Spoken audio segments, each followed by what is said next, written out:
সুস্বাদুর সঙ্গে স্বাস্থ্যকর খাবার প্রসঙ্গে সবার আগে মাথায় আসে মাখানার নাম।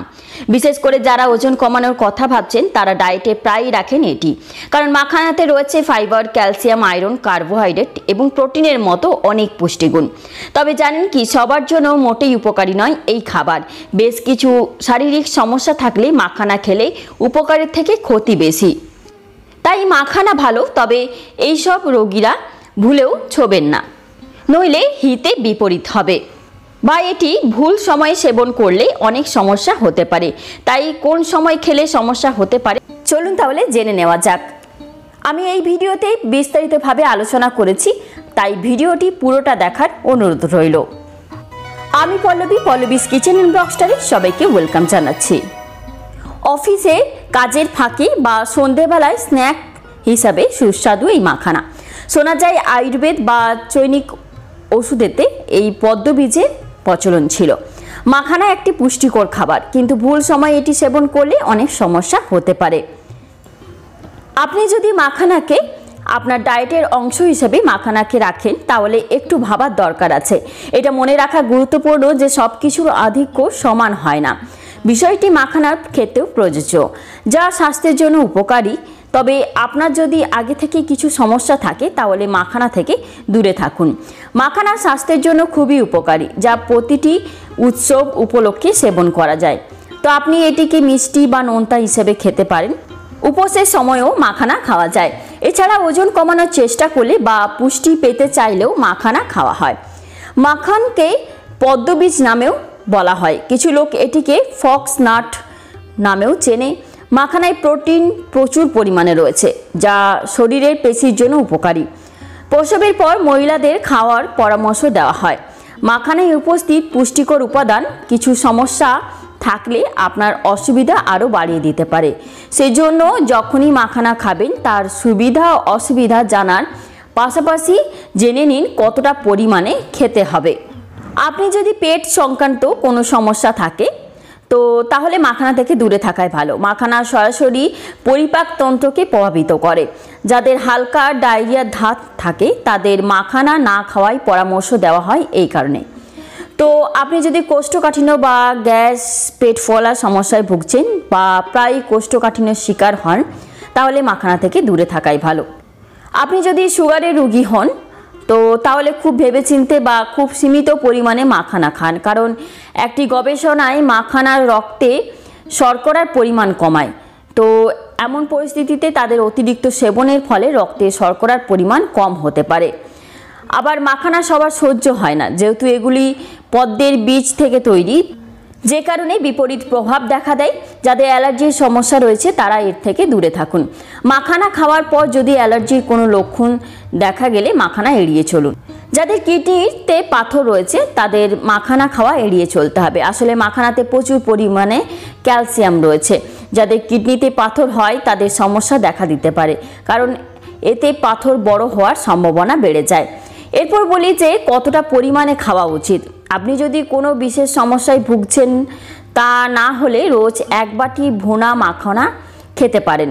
তো 1 বাটি রোস্ট করা মাখানা থেকে আপনি 3.9 গ্রাম পর্যন্ত প্রোটিন পাবেন। মাখানা খাওয়ার সময় এটাও মনে রাখবেন যে আপনি ভালো পরিমাণে জল পান করবেন। এইসব সমস্যা না থাকলেই মাখানা যদি আপনারা খান তাহলে ওজন কমে খুবই তাড়াতাড়ি। মাখানার মধ্যে প্রচুর পরিমাণে প্রোটিন, যা শরীরের জন্য খুবই উপকারী। এছাড়াও মাখানা এক প্রকার ওষুধও, যা ক্ষত সারাতে সাহায্য করে। যে কারণে সন্তান প্রসবের পর অনেক মায়েদের এই মাখানা খাওয়ার পরামর্শ দেওয়া হয়। শরীরের জন্য ভালো হলেও এই মাখানা কিছু কিছু সময়ে আর শারীরিক সমস্যা দেখা দিতে পারে। এরপর বলি মাখানা খাওয়ার কি উপকারিতাও রয়েছে। যদি কোনো সমস্যা না থাকে তাহলে কিন্তু মাখানা খাওয়ার উপকারিতাও অনেক। যেমন হচ্ছে মাখানা অ্যান্টিঅক্সিডেন্টে ভরপুর। এটি বার্ধক্যের লক্ষণ কমাতে কাজ করে। এটি ক্যালসিয়াম সমৃদ্ধ এবং জয়েন্টের ব্যথায় উপকারী। মাখানাতে অস্বাস্থ্যকর কোলেস্টেরল খুবই কম। এটি সহজে হজম হয় এবং হার্ট সংক্রান্ত রোগ দূরে রাখতে সাহায্য করে। আপনি যদি প্রায়শই মানসিক চাপে থাকে এবং এর কারণে আপনার ঘুমও ক্ষতিগ্রস্ত হয়, তাহলে মাখানা খাবার আপনার জন্য উপকারী হবে।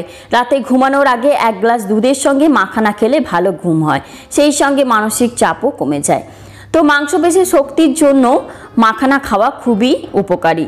যদি আপনার পেশিগুলি সময়ে সময়ে শক্ত হয়ে যায় তবে আপনার নিয়মিত মাখানা খাওয়া শুরু করা উচিত। ওজন কমানোর জন্য অনেকেই মাখানা খেয়ে থাকেন। বিশেষজ্ঞরা জানাচ্ছেন অনেক সময় অহেতুক খিদে পাওয়ার কারণে শরীরে অবাঞ্ছিত মেদ জমা হয়। মাখানা এই অহেতুক খিদে পাওয়াকে নিয়ন্ত্রণে রাখে, পাশাপাশি এতে থাকা ফাইবার হজম শক্তি উন্নত করে। শরীরে বয়সের ছাপ পড়তে দেয় না মাখানা। ত্বক সুস্থ রাখতে সাহায্য করে, ত্বকে টান টান ভাব বজায় রাখে, ত্বক উজ্জ্বল করে। হৃৎপিণ্ডকে সুস্থ রেখে বিভিন্ন প্রকার হৃদরোগ প্রতিরোধ করতে সাহায্য করে মাখানা। হার্ট অ্যাটাক, স্ট্রোক এবং আরও অন্যান্য হৃদরোগের ঝুঁকি কমায়। এরপর বলি এই মাখানা কিভাবে খেতে হয়।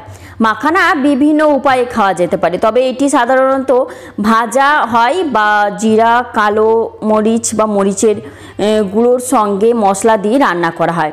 এটি ক্ষীর বা পুডিংয়ের মতো মিষ্টি খাবারেও যোগ করা যেতে পারে। কিছু লোক ভাত বা পপকর্নের বিকল্প হিসাবেও মাখানা খায়। এটি একটি জলখাবার হিসাবে বা খাবারের অংশ হিসাবে উপভোগ করা যেতে পারে। অনেকেরই গমের প্রতি অ্যালার্জি থাকে, তারা আঠামুক্ত বিকল্প হিসেবে মাখানা খেতে পারেন, কারণ এতে প্রোটিন ও কার্বোহাইড্রেটের পরিমাণ বেশি থাকে। মাখানা ক্যালসিয়াম, ম্যাগনেসিয়াম এবং প্রোটিনের একটি চমৎকার উৎস, যা সুস্থ হাড় ও দাঁতের বৃদ্ধি ও বিকাশের জন্য অপরিহার্য। অনেকেরই প্রশ্ন থাকে যে মাখানা ভেজ নাকি নন ভেজ। মাখানা কিন্তু হলো নিরামিষ, মানে মাখানার কিছু স্বাস্থ্য উপকারিতা রয়েছে, যেমন protein, carbohydrate, fibre, magnesium, potassium, phosphorus, iron এবং জিঙ্কের চমৎকার উৎস। আবার অনেকেরই প্রশ্ন থাকে যে মাখানা খেলে কি গ্যাস হয়। তো অনেক বেশি মাখানা খেলে মাঝে মাঝে ফোলাভাব, গ্যাস বা ডায়রিয়া হতে পারে, বিশেষ করে যদি সঠিকভাবে চিবানো না হয় বা বেশি পরিমাণে খাওয়া হয় তো তাহলে হতে পারে। ক্যালোরির ঘনত্ব, মাখানায় প্রচুর পরিমাণে ক্যালোরি রয়েছে, তাই শারীরিক কার্যকলাপের সাথে আপনার ক্যালোরি গ্রহণের ভারসাম্য না রেখে এগুলি অতিরিক্ত খাওয়ার ফলে ওজন বাড়তে পারে। মাখানা কাটা খুবই কঠিন কাজ এবং একটি কঠিন কাজ, কারণ গাছের ধারালো কাটা কৃষককে আহত করতে পারে। যখন ফুল ফোটে বা বীজ মাটিতে পড়ে তখন ফসল কাটা শুরু হয়। মাখন সংগ্রহ করে কৃষককে কাদায় ঢুকতে হয়, তার জন্যই মাখানা খুব দামি। কৃষিতে সবচেয়ে বড় সমস্যা হলো জলে ঘাস শোধন করা, এটি ম্যানুয়ালি করতে হয়। আর কিছু মাখন পাত্রে সংগ্রহ করা হয় এবং কিছু সেখানে ফেলে রাখা হয়। তো এই পদ্মবীজ থেকেই মাখন তোলাই একটি শিল্প, তাই এই মাখানার দাম অনেক। কয়লা খনিতে খনন করা হীরার দাম যেমন বেশি হতে পারে, তেমনি মাখনের দামও বেশি। আজ এখানেই আবার চলে আসবো একটি নতুন পর্ব নিয়ে। ততক্ষণ ভালো থাকবেন, সুস্থ থাকবেন। ধন্যবাদ।